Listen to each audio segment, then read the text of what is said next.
This is the 1835 John Quincy Adams B&O Railroad's Locomotive number 1. I'm Darren, and this is the Industrial Revolution.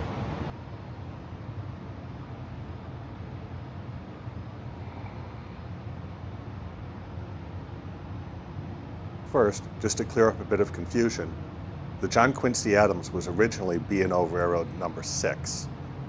B&O would routinely renumber locomotives, as some were taken out of service and new ones added. I couldn't find out when it was renumbered to number 1, but at some point, by the time it made it here to the Carillon Historical Park in 1947, it was renumbered to number 1. If you know when it was, please let me know in the comments.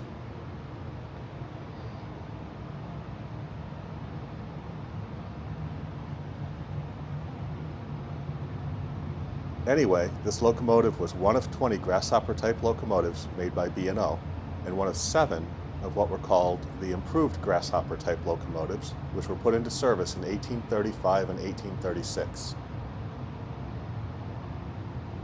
It was designed and built by Phineas Davis at B&O's Mount Clair shops in 1835.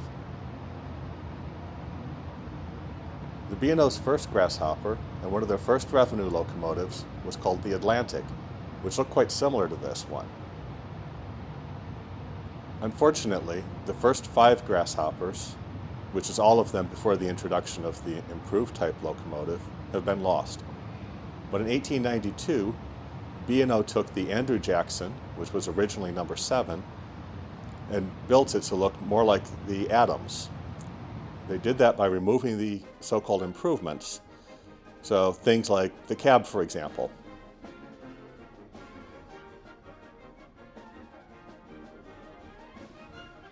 They ran this replica at the 1927 Fair of the Iron Horse, along with many other historic locomotives and replicas. Today, you can see this locomotive at the B&O Museum in Baltimore.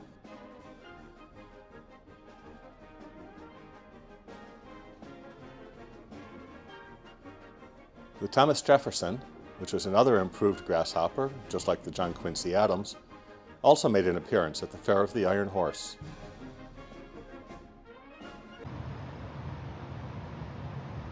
You'll notice that the firebox is the back of the locomotive, while the engineer is at the front. These locomotives were known for their efficiency. They were able to travel up to 80 miles on a ton of coal, and they could actually run with or without a tender.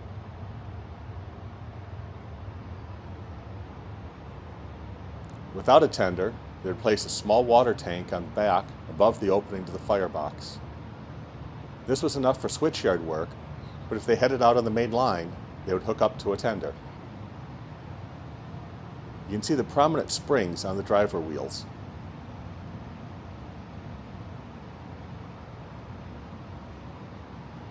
These valves, usually the domain of the fireman, were moved to the front with the engineer. If you needed to adjust them, you'd either need to stop the train or reach around or through the moving piston rods and grasshopper assembly. Probably not the safest thing to do.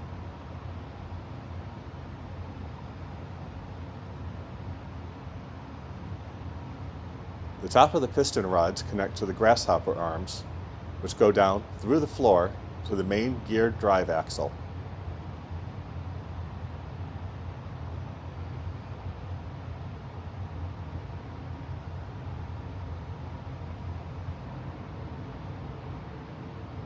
You can get a better view of how it connects here.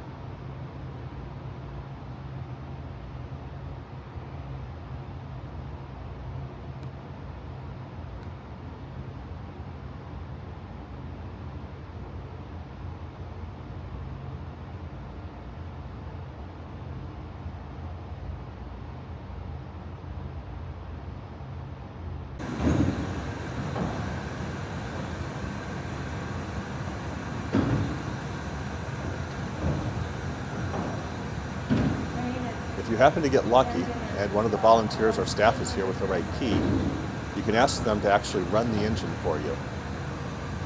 As it runs, you can see why they call it a Grasshopper engine.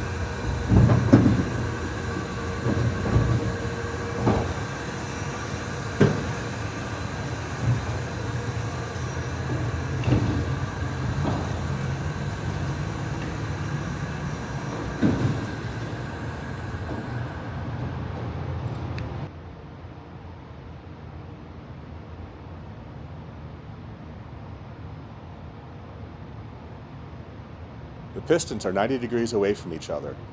That's something that continued through all later steam locomotives as well. It prevents them from getting stuck if you stop with both pistons at either extreme of the cylinders, which is something that happens with single-cylinder engines.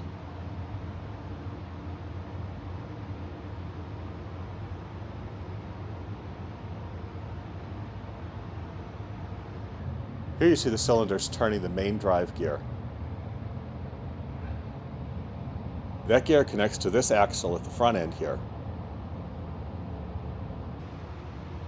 You'll notice there are no wheels on this axle. The extra linkage from this geared axle to the actual drive wheels allows just a bit more play, allowing the springs to work independently.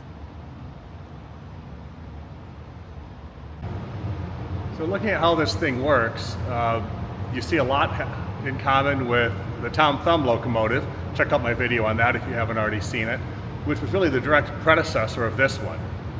You also see a lot in common with almost any newer locomotive that was built subsequent to this, but there's a whole lot here that's kind of unique.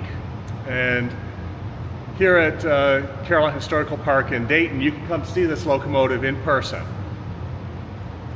The locomotive really led the way. It's the first service locomotive for a B&O railroad, and the oldest one still in existence. And that's why this is the Industrial Revolution.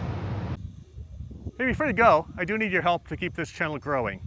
The easiest thing you can do is just like or subscribe to the video. That tells YouTube, hey, this channel is worth watching. It'll show it to more people. Other thing you can do, completely free, is just leave a comment. More than 2 or 3 words is all it takes, and that counts as YouTube interaction. That's the strongest signal you can send to YouTube to recommend a channel to other people. Beyond that, if you can help out, this channel is actually fairly expensive to run. I usually drive hour, 2 hours, 3 hours each way to get to these sites. So it can get pretty expensive. If you can help out with that, I have a Patreon page over at patreon.com/industrialrevolution. There's monthly memberships over there. Or if you're interested in just a one-time contribution to help out, just hit the super thanks button on this video. Thanks for watching. I'll see you at the next one.